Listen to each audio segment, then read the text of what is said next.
Good afternoon. My name is Lauren Anderson, and I'm the Manager of Alumni Relations and Staff Advisor to Student Alumni Association at Johnson & Wales University, Providence campus. Thank you for joining us for today's session, 525, Maximizing JWU Connections in Your Career. We are excited to bring this program to you and look forward to this interesting discussion related to the experiences of a few of our alumni. The purpose of the Johnson & Wales University JWU Student Alumni Association, also known as SAA, is to engage current students as students today and Wildcats forever. We offer specialized programming, such as this one, and activities designed to foster pride, spirit, and traditions. The SAA also provides an opportunity for students to network with alumni through participation in campus initiatives and events. This Providence Campus Student Alumni Association is relaunching this academic year, and we thank you for your participation in our first event.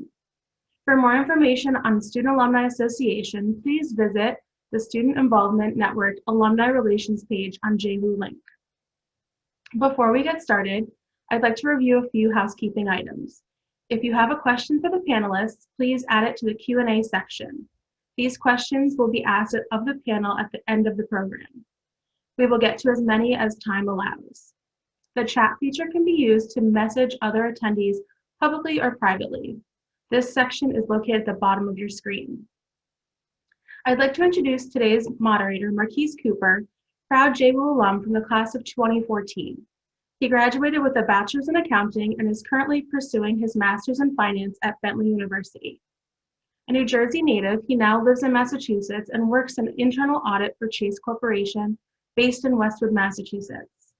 In addition to serving as chair of JWU Connect's Emerging Leaders Network, Marquis also chairs the Neponset River Regional Chamber Young Professionals Group and serves as the Career Development Committee committee for the Massachusetts Society of Certified Public Accountants.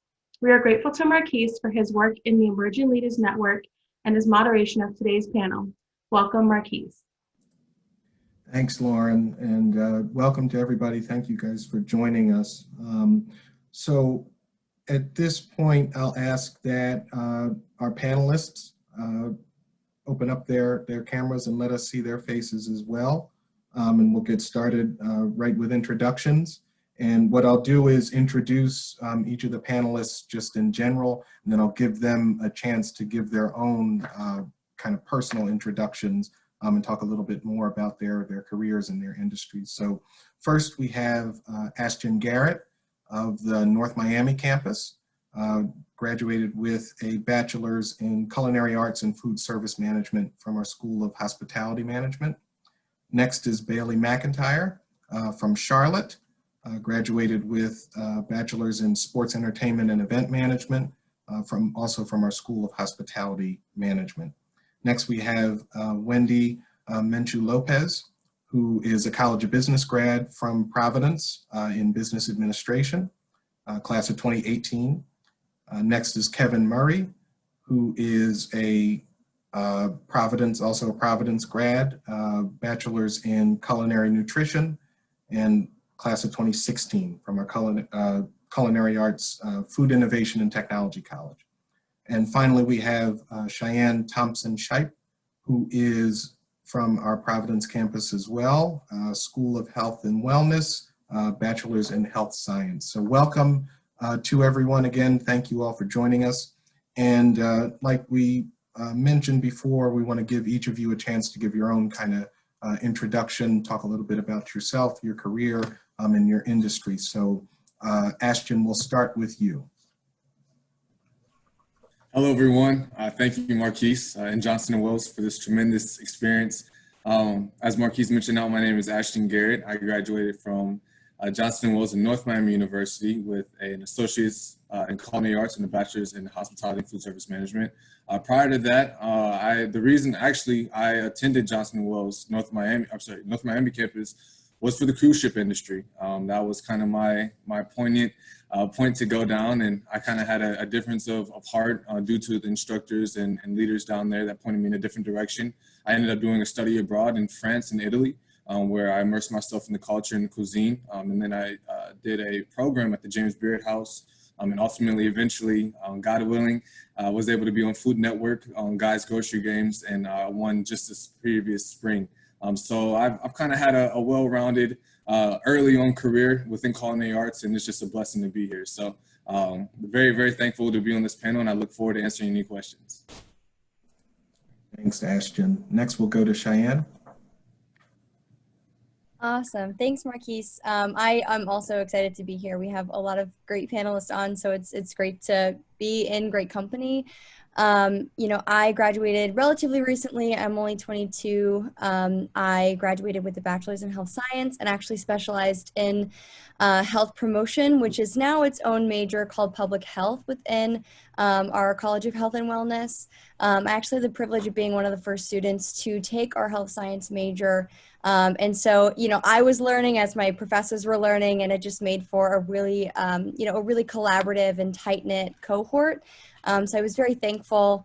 I currently, backing up a little bit, I actually did 2 internships while I was in college, and both of them, plus a connection that my professor had with my boss, led me to becoming a Medicaid data analyst for Rhode Island's Health and Human Services Department. So I work for a state agency here in Rhode Island, which is very surreal, especially at a very young age.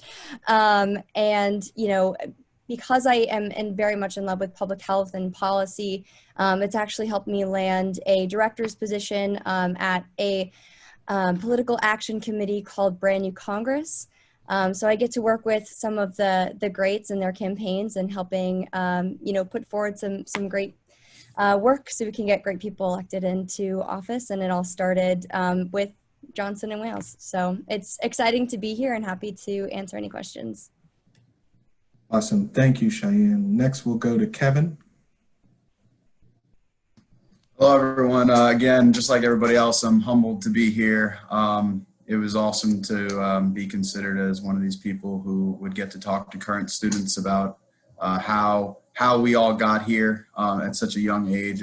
And congratulations to the other 4 panelists and Marquis for all doing such a great job so far. But pretty much, yeah, I got started in Johnson & Wales because I received a culinary arts degree in my first 2 years there. I found that I wanted to get back into sports somehow, so I applied to the culinary nutrition program because I felt like that was my avenue back into sports. My senior year, I was able to do an internship here at the University of Alabama in the winter of 2015. I was actually the first winter intern they've ever taken, so they were kind of gambling. They weren't sure what I would do or how to work out. And pretty much I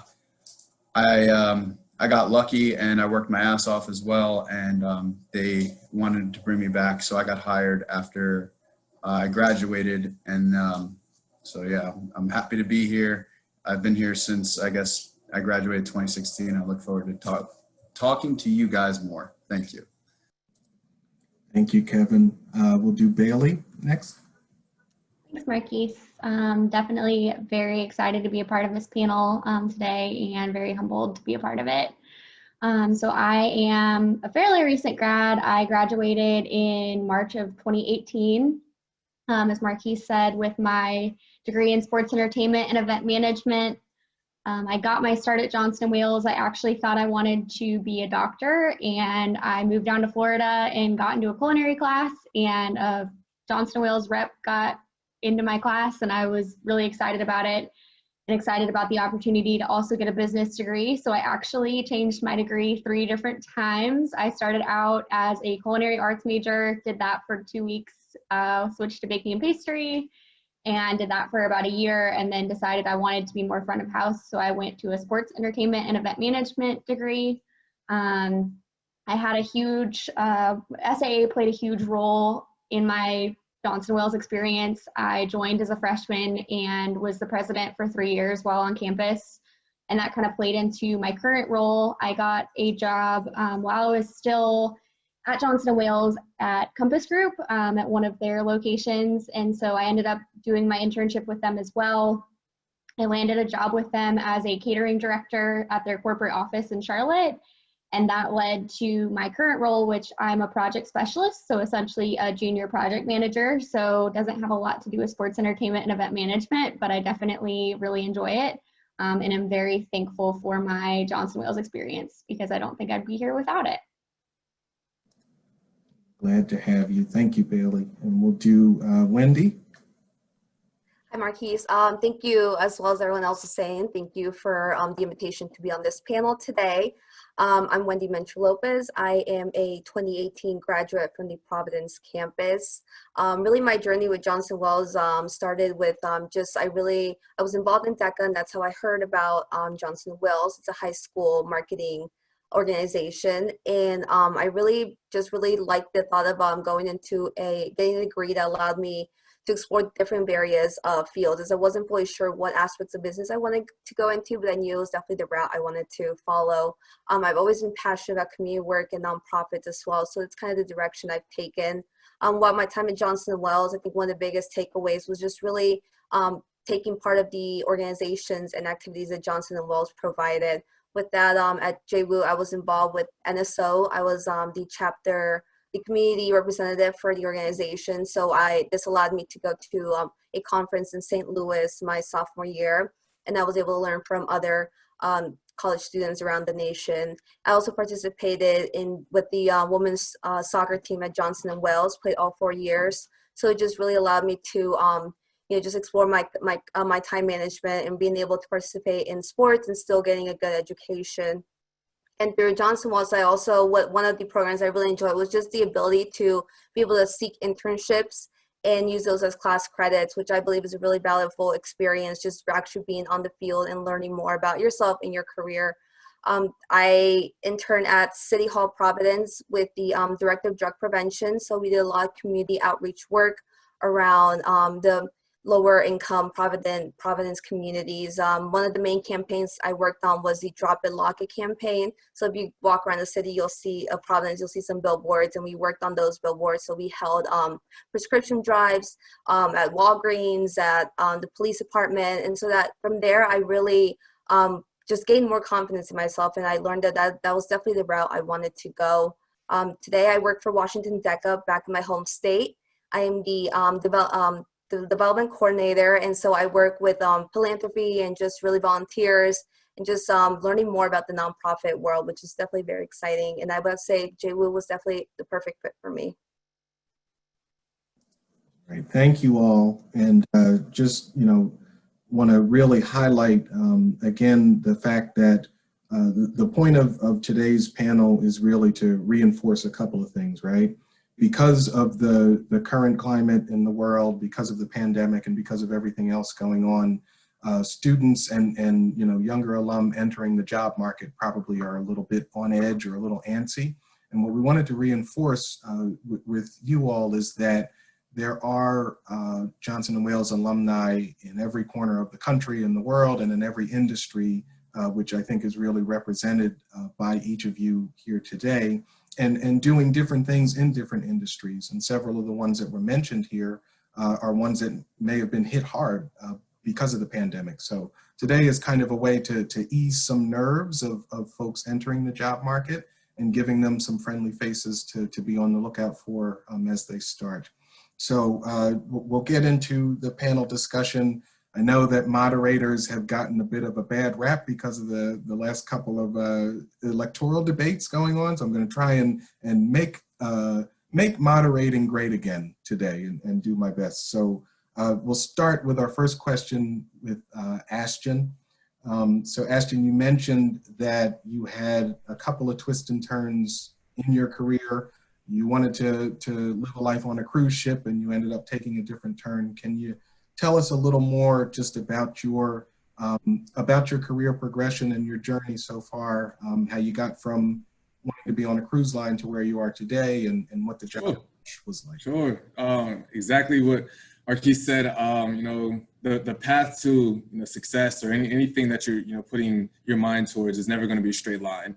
I'm sure all the other panelists can attest to that you're going to go through some bumps and some bruises and some obstacles and hurdles. And for me, that was kind of, not really fulfilling my lifelong dream of working on a cruise ship. One of the reasons that I did join Miami the Miami campus was for the cruise industry. And I had my first year professors kind of just steer me in a different direction, gave me a lot of insight and allowed me to make my own opinion for that. And I think Johnson & Wales does an adequate job in doing that and giving opportunities and choices for their students, you know, to make their own decisions. So I'm sorry, let me take it back. I'm a culinary arts manager at Marriott International here in Cleveland, Ohio. Previous to that, I was in the Voyager program, which is the manager in training program.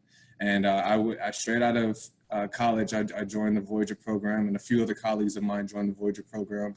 And we've had immense success within molding our leadership skills to where we are today. So again, like Marquis said, you know, you really just have to find an equal balance to what you're trying to do. For me, you know, it was restaurant to cruise ship industry to resorts to hotels. North Miami has a myriad of different options and choices, and the diversity within, you know, that campus, not only within the city, but also the campus, provided a lot of different insight for me. I was able to, you know, grow up rather quickly, as well as mature rather quickly, due to the fact that the diversity allowed me to have different options for what I was trying to do, not only as a young man, but as a young chef. So from a culinary perspective, you know, food knows no gender. It doesn't have a discrimination. You know, whatever you love to cook it. Just make sure you're comfortable in an environment that not only stimulates what you're trying to do, but also what other people, you know, would like to see you do it in. That's great. Thank you. So I wanted to ask two of our ladies on the panel that are coming from some nice student organizations during their time on campus. So I think we have one that was a part of Student Alumni Association, which is helping do this event today in partnership with us. And then we had another that was a part of Collegiate DECA. And I wanted to ask you both in that order, you know, what was, you know, some of the biggest lessons or takeaways that you got during your time participating in those student organizations, and how has that helped you in your own career progression, or even in the job search, or, you know, trying to further yourself along? So we'll do the Alumni Association one, and then the DECA one. So. Okay, yeah. So like I said before, I was a part of SAA for 4 years, so my entire Johnson Wales Charlotte experience, and I've stayed involved with them. Actually, I am getting my MBA right now with Johnson Wales Online, so I still talk with Chris Plano, the advisor for that club, all the time. And my biggest takeaway from the club is definitely, you never know kind of who's watching, and you never know who you're going to meet and when you're going to see them again in the future. So I definitely, like, the people that I met in SAA led to the career that I have now. The current president, or the president when I started in SAA, she was actually working for a catering company that I just worked for as an hourly associate, and another alumni worked there as well, and she's the one that got me on with Compass. So that's amazing. But then even now, there's alumni that I met as a freshman who I have a relationship with now in my career that I can lean on, not just for a job, but for career advice or for help in other areas.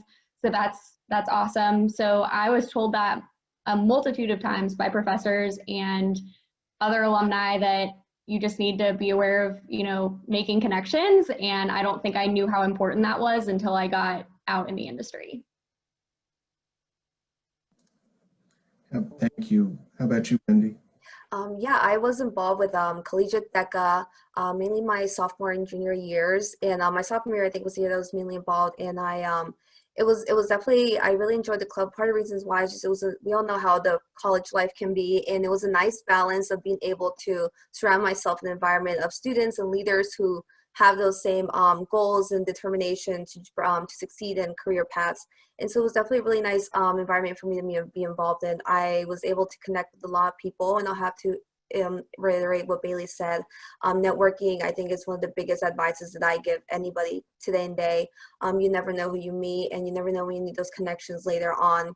And just making those connections through Collegiate DECA was very important throughout my college experience. And as I mentioned before, it also allowed me opportunities to travel and just explore new areas. I'm from the West Coast, so there are certain areas I hadn't been on the East Side. And through Collegiate DECA, I was able to go to Washington, D.C., and I was able to go to St. Louis, Missouri for a conference, and just really connect with a lot of other leaders out there that have the same ambitions as I did.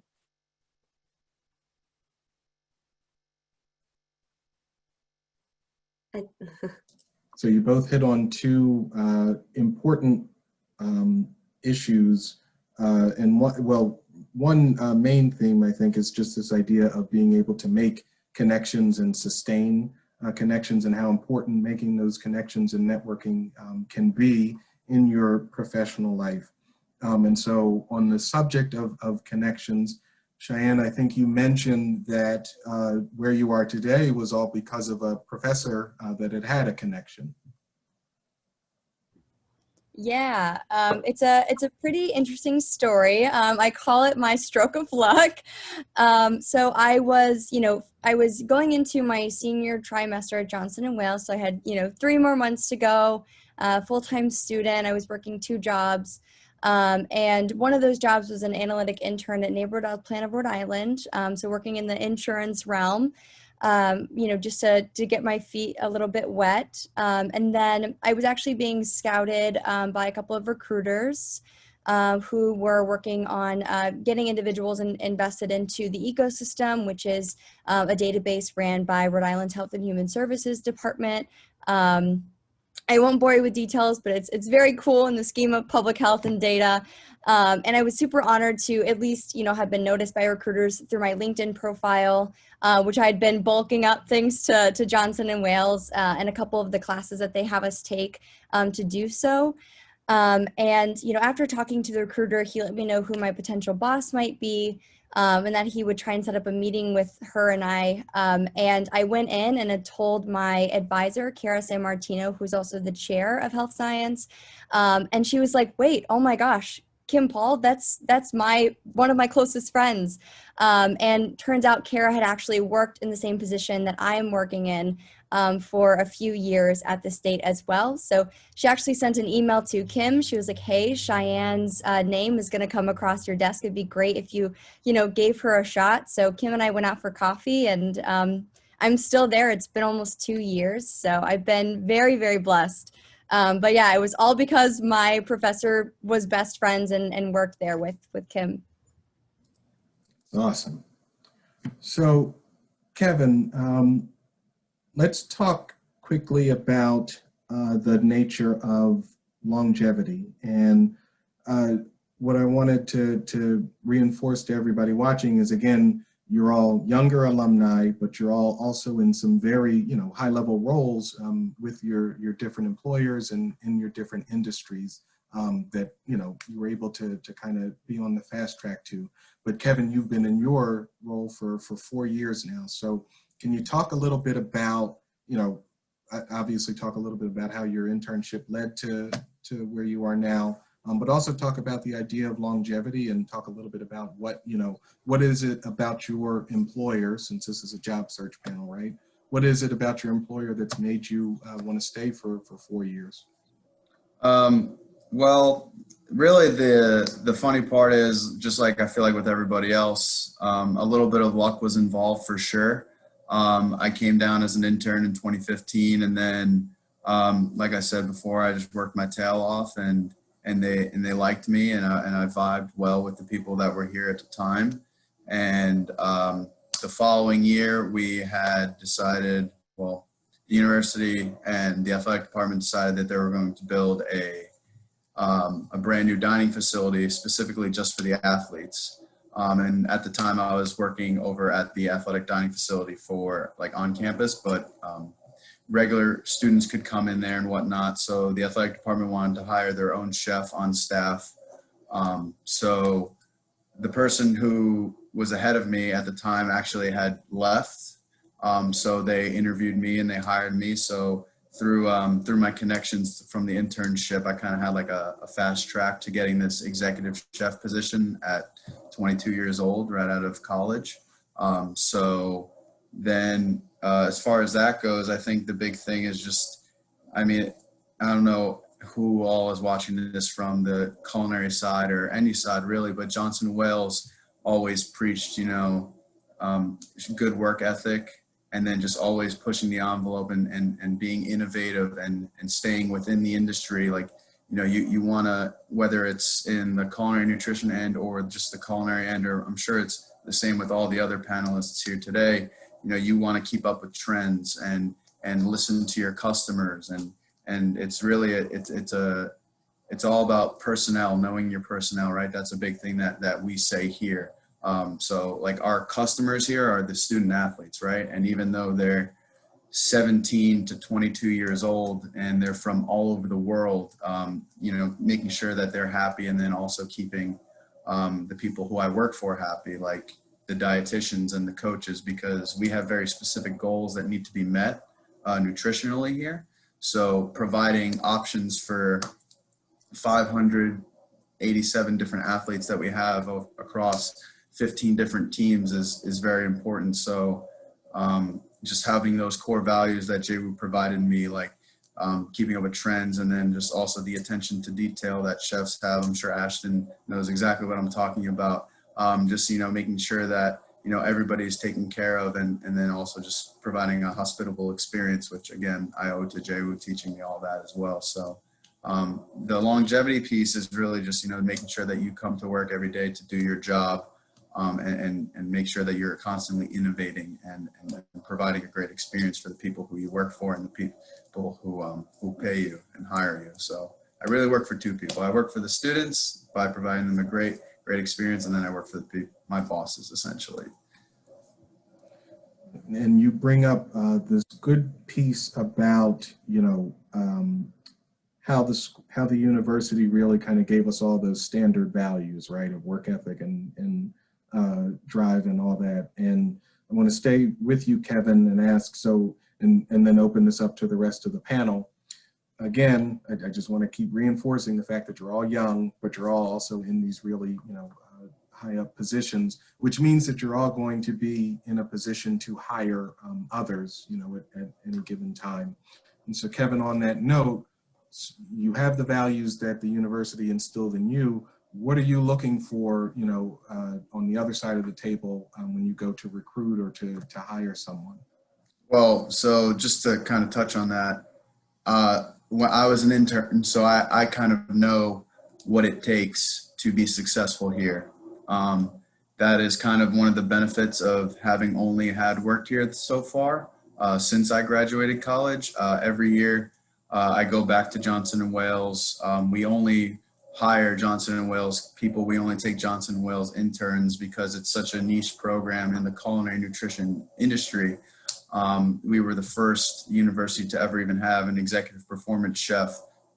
So it's kind of like we have this little pipeline, but really it's people who take their time to sacrifice a little bit in college, go get a job, go get 2 jobs, like Cheyenne said. But really, that's really the most important thing. We're looking for work experience. I don't really care if you have a 4.0. To me, that kind of just means like you didn't branch out enough. You know, you stuck in one little lane and you didn't get a variety of experience, because that's what I feel like college, but Johnson & Wales specifically provides. Being lucky enough to go to the Providence campus, there are a plethora of job availabilities around there in the culinary industry. So being in such a place is really important to me. If you're able to be a line cook or work a salad station, garde manger as we call it in the industry, that's really important to me. But honestly, like if you're a dishwasher, I'm probably gonna love you 100 times more, because those people, they don't expect anything. They don't expect anything to be given to them. They understand that you need to work for everything that you have in this industry. And I find that people who have previous work experience throughout college, whether it's a year or going back every summer to your hometown because you don't want to stay in Providence or wherever your campus is, even just those 3 months, you gain so much knowledge and experience to do that. So that's one of the bigger things that I look for, work experience, and then just references. Always talking to Johnson & Wales chefs. I talk to them all the time. I'm going to be doing the career fair in 2 weeks on the 29th. And every single person that's applied to me, I've already texted all the chefs that I know are in the nutrition program, reached out to a couple teachers. Diane Campos, I don't know any of you who know her, talking to her about if she hears anything. And then the last thing, and I'm sure being young, I feel like some of you may look at me crazy, but social media. What does your social media look like? What are you trying to portray? Because at the end of the day, if you're not going to put your best foot forward and really try and show that you're a good person, because there have been people who I've flown to Providence for these career fairs, and I've already known I'm not taking you just based off of your Instagram or your Twitter or your Facebook, and it's that serious, because when I'm representing the university, I'm putting my stamp of approval on you, and then you're a reflection not only of me, but also our college, right? So those are like the really big things that I look for JWU alumni. But I love getting JWU people because they're the best. Right. They are the best. We are the best. So I'll open that up, just to the rest of the panel. Anyone that wants to chime in, just, what are some of the things that you're looking for in an ideal candidate for folks that are watching this that are going to be job seekers soon? Paint a picture of an ideal candidate for any of your industries. I'll let anybody. Yeah, I'll jump in if that's okay. Awesome. So health science is relatively new to Johnson & Wales, and we're still figuring out, where our internships are and where our connections are. And one benefit of, being in Rhode Island is that everyone in the healthcare industry knows everybody, because it is very, very small. So that's very nice.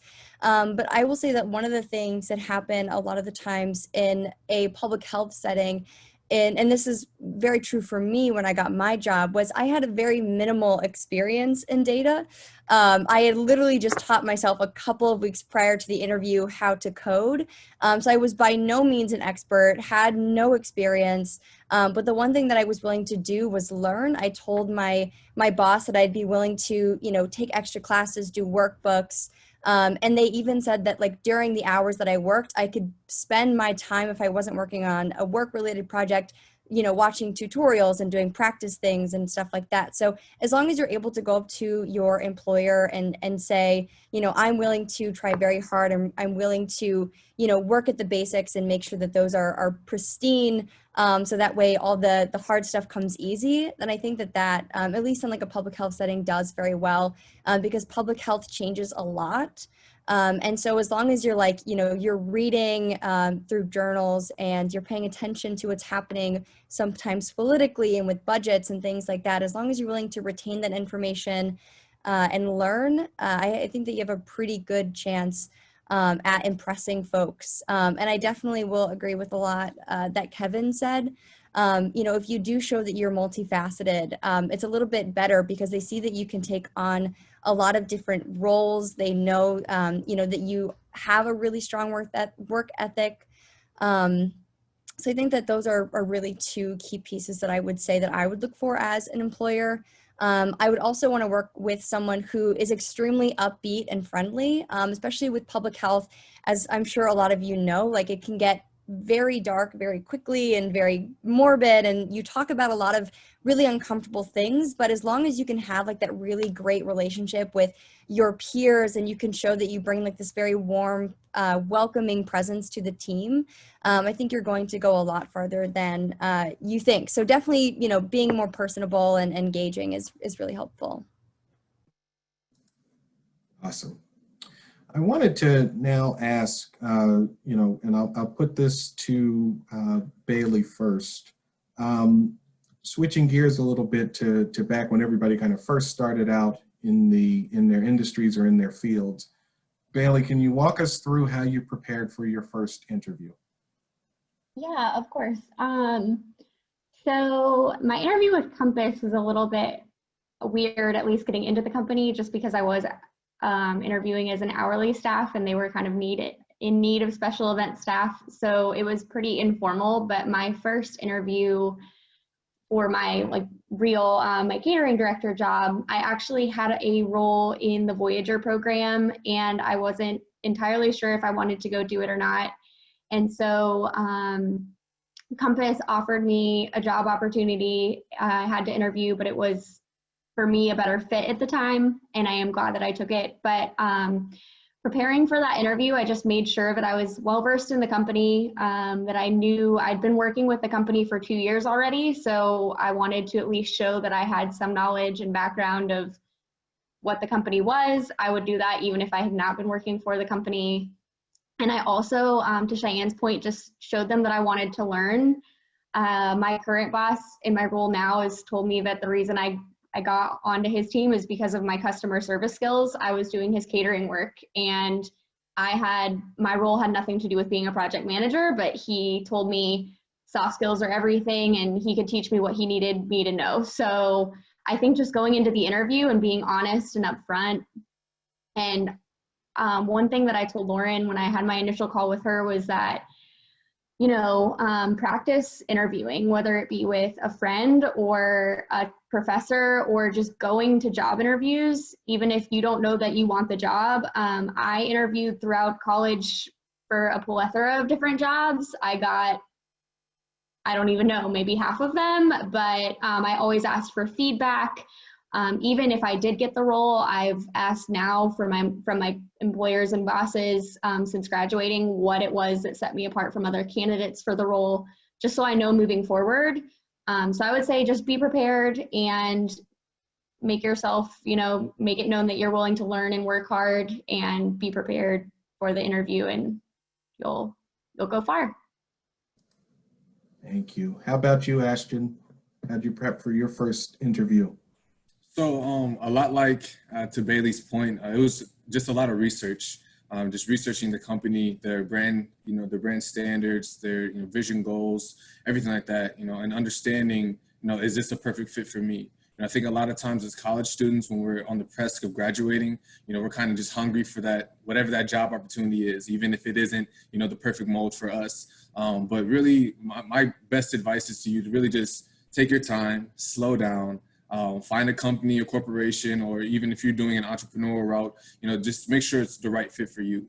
Because unfortunately, a lot of my colleagues that have dived into the culinary industry, I'm not sure if Kevin can make an point to this, they're kind of veering out of that, mainly because of really just, the vigorous environment, or even more so, the mental aspects. So just making sure that the right company is for you, and it's not all about, the money or the benefits, which are great attributes, of course, to any job, but really just making sure that, it's the right fit for you.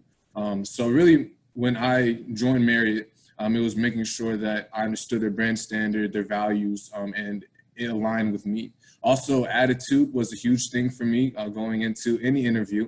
I would, again, to Bailey's point, I would call my chef mentors, and we would do mock interviews and things like that, and diving into their experience 30 years, 40 years in, within the culinary arts, and really just asking me different questions and really just quizzing me on my own knowledge. Also helped tremendously as well. So really research, attitude, definitely preparing yourself. One of my mentors always said, he said, Ashton, it's better to prepare for an opportunity and not have one, rather than to have an opportunity and not be prepared at all. So making sure that you have those intangibles, that your attitude is correct, that your opportunities, within your internal self is correct, and that you're honored to be part of something bigger than yourself, because that's exactly what it is.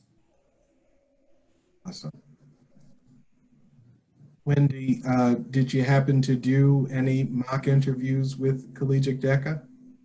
I didn't with Collegiate DECA, but I did definitely kind of went through the same process, mock interview with my peers. Okay. And I did I actually, when I first, my senior year, I had an opportunity to apply for a position. It was at City Hall for a communications specialist. And it definitely was a position that was a little bit, I don't want to say a little bit out of my reach, was definitely a little more above my expertise. But I think a big takeaway was from it just to not be afraid of those opportunities. It was one of my first few interviews, and it was a panel of 4 people interviewing me. So it was a little bit intimidating, I must say, as a 19-year-old, just being in front of a panel of 4. But one of the things that I did do was I did mock interview with my my intern supervisor. She was a director.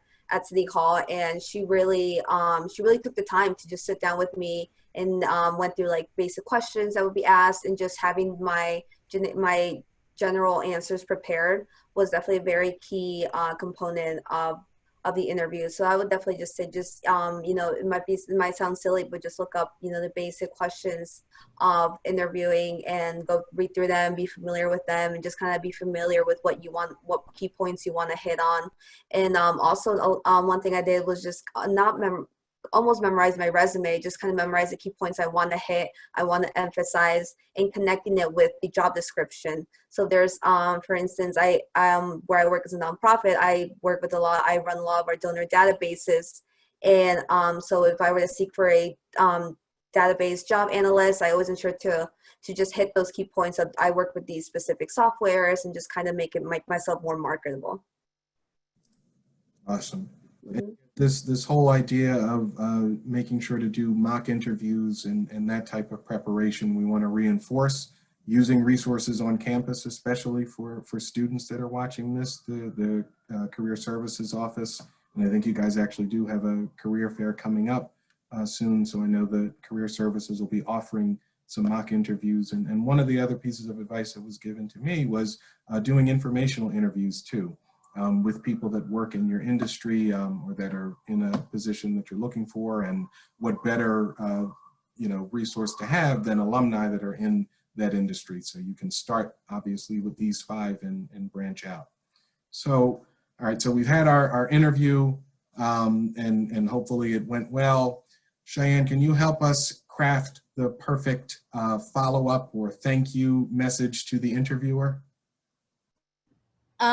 Yeah, I was trying to remember, you know, how I initially ended up having my follow-up with Kim. So after, you know, Kim and I had met for coffee, I decided to meet somewhere that was very casual. She offered lunch and I was very tempting, but I opted for somewhere that was very, very casual, somewhere where I could, you know, see her in a very natural environment. Obviously her and I have, a, you know, mutual mentor and friend in common. So one of the things that I did when I followed up with her was we had made a joke about a type of coffee that we both liked.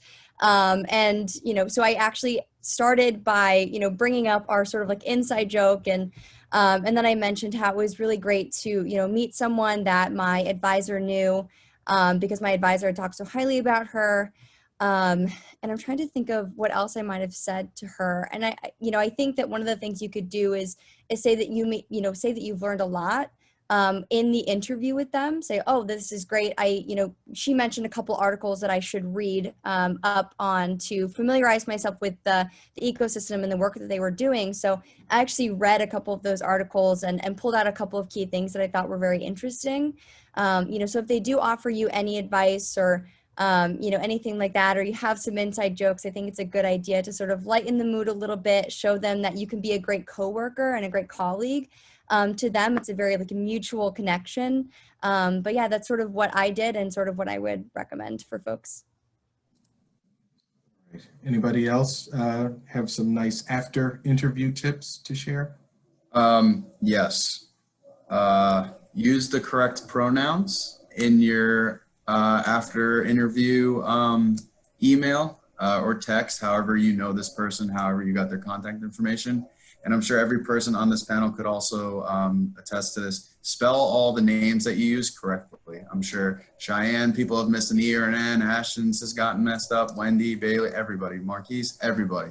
So make sure you're spelling the person who you're sending the email to's name correctly, and anybody else who was a part of the interview as well. And then just spell check the entire email. Nothing's worse than seeing someone use the wrong there or anything like that. So those are really like the big 3 things that I know people in the field look for, and I look for specifically as well. So just make sure you guys do that. It's good advice, and it may seem kind of no brainer, but it goes a long way. I think everybody can attest to that. So I think that we are about to open this up for some questions, I think, from our viewers. So I'll turn it back over to Lauren. And, again, just thanks everybody for your candor. One thing that I wanted to just make sure that we cover is just, thinking about ways to, again, going back to how we're in a pandemic, we're in a global, craziness type of situation. Thinking about some words of wisdom to offer students and young alumni entering the field. So we'll go to the audience questions first, but just want to make sure we end off on that note and give everybody a chance to think about that before we end. So Lauren? Great. Thank you everyone for your wonderful answers. It sounds like networking and connections and everything have really benefited you as a student, but also as a professional. So we have some questions already came in, but if you have other questions, please send them in via the Q&A session or button at the bottom, or you can send me them in a chat if that's easier for you. So the first question that we have is for Bailie regarding SAA, and how did you, you spoke about those connections that you had, but what was your favorite event or favorite part of SAA in your 3 years or 4 years as a member? Yeah, honestly, my favorite event was we used to do a ramen noodle cook-off, which was kind of a thing, I guess, on all 4 campuses for a little while. And so we did it my freshman year, and that's kind of how I got involved in SAA. I went to that and it was super fun. I, like most people, thought that SAA was for alumni and not for current students. So the fact that they were doing other events to kind of get people involved with alumni was awesome. My sophomore year, that kind of went away, so I brought it back my junior year. We did it again, and I actually have had the honor of being an MC for it. My fiance went to Johnston Wales as well. He was a judge for it. So that was my favorite memory, probably of Johnston Wales and SAA together, just because they basically bring college students or all the Johnston Wales students in. You don't have to be a culinary major or baking pastry major. You just have to cook 3 courses with ramen noodles. You have 7 minutes around. It's a lot of fun. A lot of weird creations come out of it. And it was just a blast. So that was my best SAA memory. That's awesome. The next question is about LinkedIn. So whomever wants to answer, feel free. But do employers really look at LinkedIn, and how should I fill out my profile? A little bit of information or a lot of information? I can touch on this. LinkedIn's one of my favorite apps. I'm pretty much on it every day, all day. Yes, they look at your information. In fact, they even have a notification that says who exactly is looking at your information. And just a quick story, when I first got hired with Marriott, the HR director and the regional HR director, as well as the district director of HR, all 3 looked at my LinkedIn extensively. And when I went to go to my interview panel, they said how professional my LinkedIn really is. So the more the information, the better. Really just making sure that, it speaks to, it's relevant, it's trendy, it's relevant to who you are, both as a character professional as well as your character in general, because they want to see both sides. I think Kevin alluded to that in terms of soft skills, or excuse me, Wendy might have, in terms of soft skills, making sure that, that they want to see the person not only who's working there, but also out of work. And LinkedIn does an adequate way in displaying that. So really posting, different things, awards, accomplishments, certifications, posts that are relevant to your industry are all great examples to put on your LinkedIn. So the more, the better.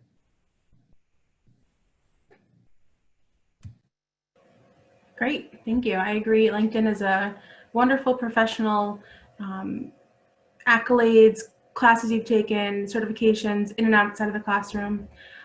So like Marquis had said, we do want to give some insight into the current pandemic climate. So would each of you briefly touch on how your industry is managing, what you may provide for job seekers or current students that are graduating soon, what they may expect while they're looking for jobs, and how to leverage their alumni contacts in that job search? I can go ahead and take try at it. So I am in the nonprofit industry. So it's definitely, I would say, one of the industries, just like hospitality, that has taken a huge hit. As we know, nonprofits, we survive on the nice charitable giving of our donors. And so when we're in this economical state, it's very hard to raise, and specifically in the philanthropic world.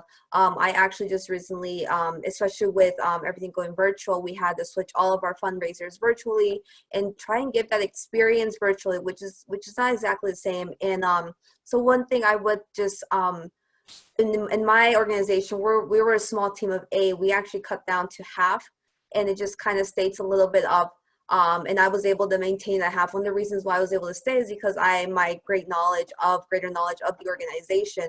But we are an educational organization as well, and with virtual learning, it's tough. It's definitely day by day, I would say. And but one motivational thing I think I would give the students is just really being aware of your opportunities and just really putting yourself out there. And even though during these times it's hard, don't give up, keep trying. I think just applying, putting yourself out there, and just exploring new career paths, exploring different areas that you have wanted to try. I think every professional has something to provide and to contribute to organizations. So just don't be discouraged. And and even though it might seem like tough times, there's other industries are seeing new opportunities, and maybe it's a new time to explore new opportunities. And especially I think for us around this age group, I still consider myself in the learning phase of my professional career and still exploring. As I had mentioned, I'm a business major. One of the reasons why I really liked it was the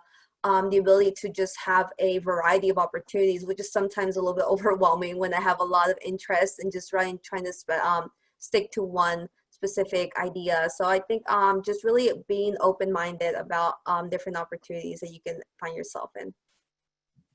And do you mind if I also add a couple of things?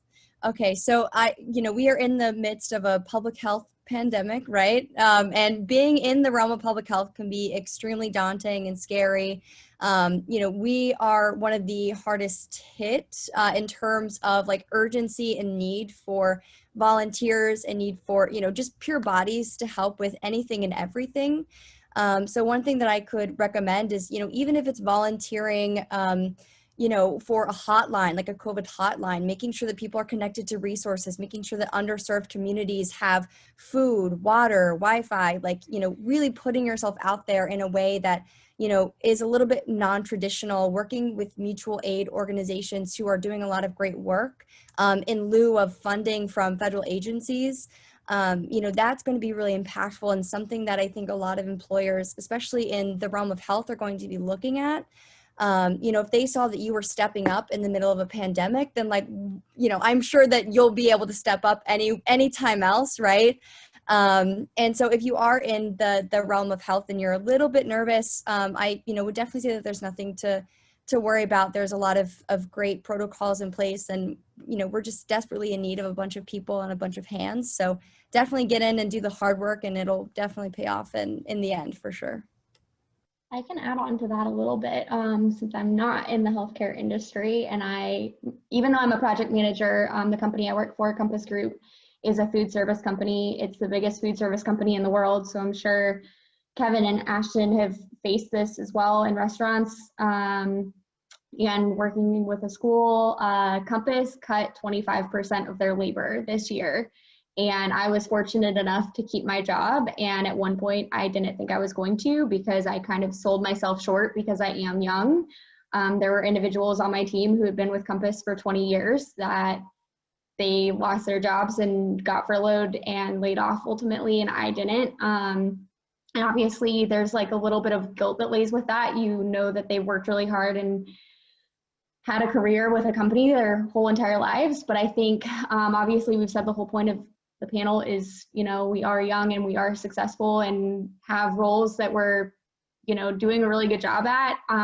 So I would say my advice would be don't sell yourself short. And to Cheyenne's point, just keep working really hard. The reason I got kept on was because I had been working really hard, working from home. I showed potential that maybe somebody else didn't show, and had the urge to keep learning. And I think to Wendy's point of saying, you're in the learning phase of your career, I think when you step out of a learning phase, maybe that's when you start to kind of go down and somebody's maybe going to pass you up. I know my superiors now, they're still learning, and they definitely don't, obviously they know a lot more than I do, but they still are learning every single day, and they admit that. So keep learning and just be grateful. Definitely don't stop interviewing just because of COVID. Don't stop trying for the career that you want because of COVID. And I'm sure everyone on the panel and everyone listening in will continue to be successful. Great, thank you all for that insight. It's very true. Your career doesn't stop. You just have new opportunities that could present themselves. So thank you to Marquis and our panelists for that wonderful discussion about your JWU connections and how they were used to advance your career, regardless of industry. It was wonderful to hear your stories, so thank you very much for sharing. We hope you enjoyed this afternoon's program, 5 Under 25, Maximizing JWU Connections in Your Career. I invite you to take a look at all a membership to SAA has to offer. It is free and provides you with access to alumni like today's esteemed panel, as well as valuable opportunities to grow your career network. If you are interested in learning more about SAA, please visit the Alumni Relations page on the Student Involvement Network for more details and my contact information. Thank you for attending and enjoy the rest of your day.